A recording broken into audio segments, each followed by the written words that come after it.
Muy buenas a todos, aquí al hablar la pesada de los vídeos y de la mini clase de LEIR, viendo el éxito que tuvo el vídeo anterior de los glóbulos rojos y de los tipos de grupos sanguíneos AB0 y el RH. Decir mentira está feo.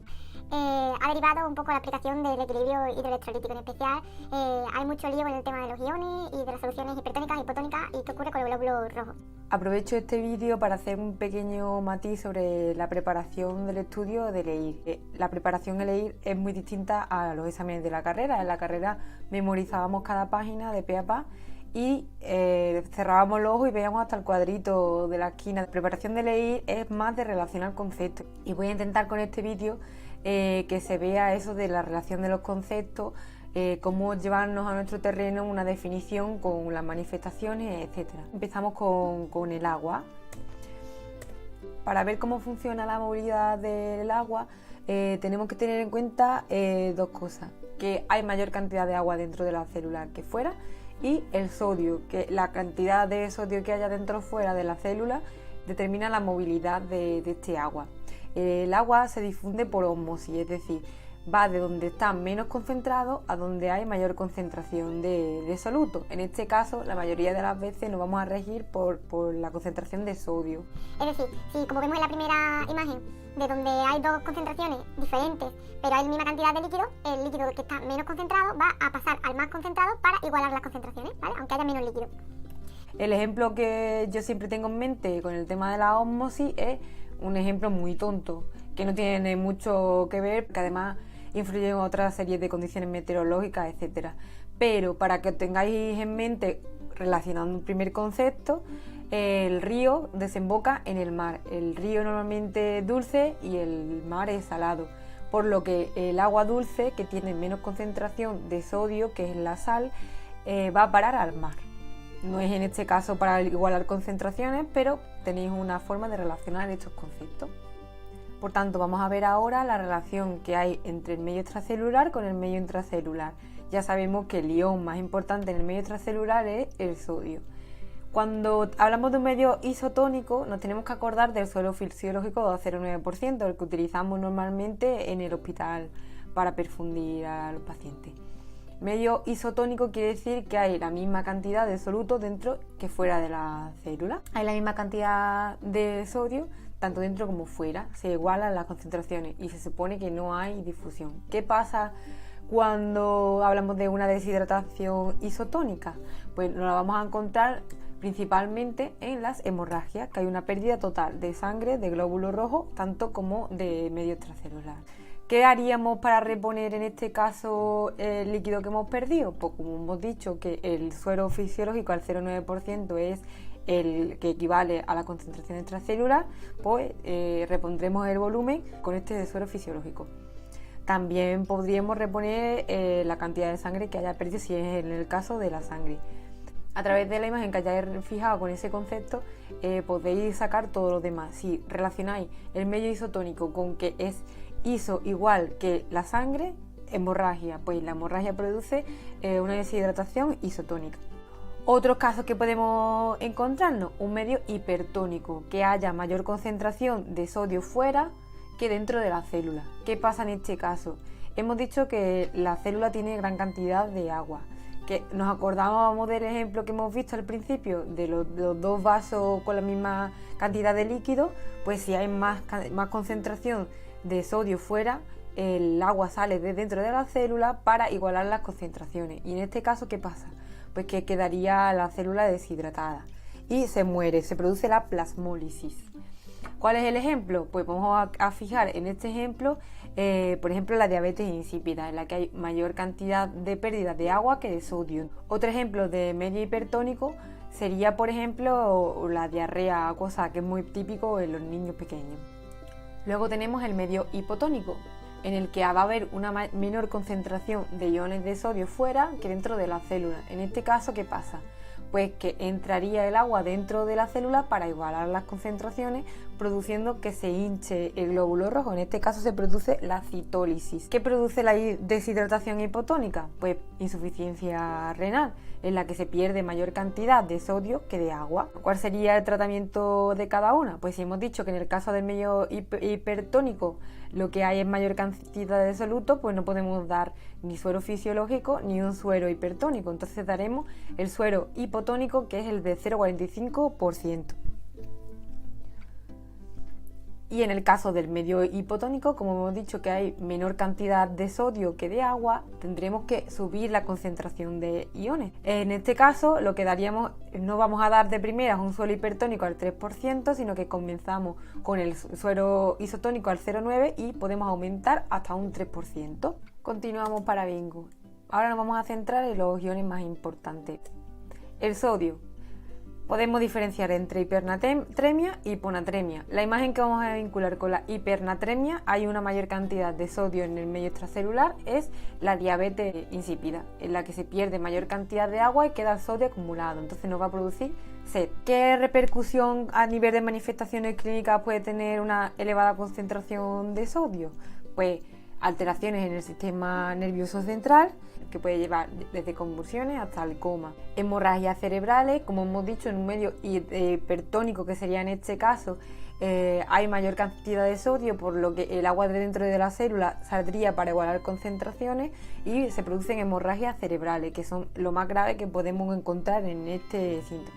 Y luego, como hay una mayor cantidad de sodio que se va a excretar a nivel renal, se puede producir una rhabdomiólisis.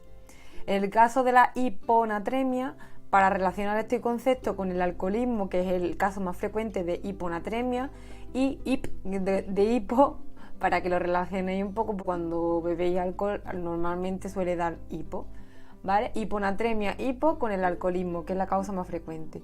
¿Qué vamos a tener de manifestaciones clínicas en la hiponatremia? Pues alteraciones neuromusculares como calambres, como consecuencia de la falta de sodio, edema, porque en este caso hay mayor cantidad de sodio dentro que fuera. Hemos dicho que fuera hay un medio hipotónico, por lo que entra dentro de la célula y se produce edema sobre todo celular, y estos edemas pueden producirse a nivel del sistema nervioso central, a nivel cerebral, que puede llevar también a convulsionar y coma. ¿Cuál sería el tratamiento en estos casos? Pues lo hemos comentado en el caso del agua. En el caso de la hipernatremia, pues administraremos suero hipotónico a 0,45% o suero glucosal 5% para combatir estas hemorragias cerebrales. Y en el caso de la hiponatremia, comenzamos con suero fisiológico al 0,9%, vamos a ir ampliando hasta el 3% o administraremos sueros enriquecidos con sodio. Ahora hablamos del potasio, el ion intracelular por excelencia. En el caso de la hiperpotasemia nos vamos a acordar por tener una referencia a los ahorradores de potasio. El aumento de potasio va a repercutir en una alteración del sistema neuromuscular con parálisis y debilidad, calambres y una aparición en el electrocardiograma de la onda T picuda. En el caso de la hipopotasemia, vuelvo otra vez a retomar el de hipo, pues de un largo periodo de tiempo con vómito suele aparecer el hipo, por eso he relacionado el hipopotasemia con el vómito. En el caso de la hiperpotasemia, a efectos de regla mnemotécnica y a la hora de enlazar conceptos es un poco más complicado, pero si nos aprendemos la hipopotasemia, que es un poco más fácil, descartamos siempre la hiperpotasemia y ya tendríamos los dos conceptos. Va a aparecer una onda U, vómito con V, U, onda U, hipopotasemia, que produce hipo. Debilidad también, acordáis que cuando hay un periodo de gastroenteritis se produce debilidad de tanto vómito y aumenta el riesgo de toxicidad por digital. No voy a desaprovechar este momento para recordar de cuando hice mi preparación a ley del gran Jorge Macarrón y los factores que contribuían a la toxicidad digital, y dejaba por aquí a Eric. Los que seáis de CTO, pues imagino que ya lo conoceréis de los vídeos de corrección de los simulacros. Quito un poco a Eri de la pantalla para decir el tratamiento de cada uno. En el caso de la hiperpotasemia, si lo que tenemos es una mayor cantidad de potasio, el tratamiento será aquel que irá destinado a eliminar la cantidad de exceso de potasio con resinas de calcio, gluconato cálcico, y en el caso de que sea una hiperpotasemia grave o moderada, se le va a añadir insulina para ayudar a eliminar este potasio que entra en la célula, y se acompaña con suero glucosa para evitar una hipoglucemia. También se puede acompañar con salbutamol y bicarbonato. En el caso de la hipopotasemia, como tenemos poca cantidad de potasio, el tratamiento será administrar cloruro de potasio. Tener en cuenta de que es un tratamiento muy peligroso. Tener en cuenta que en este caso está contraindicado el suero glucosado y que el ritmo de infusión tiene que ser muy lento para evitar, por ejemplo, la flebitis.